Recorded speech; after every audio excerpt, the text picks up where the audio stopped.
ودي منها الفقر والبطالة والأزمات المالية. يمكن يبان للناس إن ده أكبر سبب بيزود الهم وبيؤدي إلى الاكتئاب وإلى الانتحار كمان. أحب أطمنك إن كل الدراسات العلمية بتقول إن حالات الاكتئاب أو كمان الانتحار بتزيد لما الإنسان بيشبع من الحياة، ولما بيكتر من المحرمات زي شرب الخمر والقمار والزنا وغيرها من المحرمات اللي ربنا سبحانه وتعالى حرمها على الإنسان لأنها بتؤذيه أو بتؤذي غيره. وأنا مش هقولك تعيش زاهد في الدنيا وتعيش بس للآخرة، لأن حتى ده ربنا ما أمرناش بيه، ولا تنسى نصيبك من الدنيا.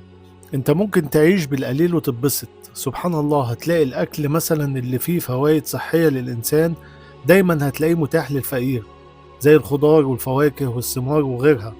حتى الأكل اللي ممكن يكون غالي على الفقير زي اللحوم مثلا، العلماء أكدوا إن كترها بيتعب الجسم، وإن المطلوب للإنسان القليل منها. علشان كده الله سبحانه وتعالى فرض الزكاة والأضاحي والصدقات، وكان للفقير نصيب منها.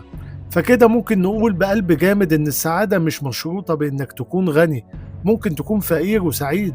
الله سبحانه وتعالى هو اللي بيقدر رزق كل واحد فينا بمقدار وبحكمة عنده، والأكيد إن المقدار ده والحكمة دي عادلة وفيها الخير للإنسان.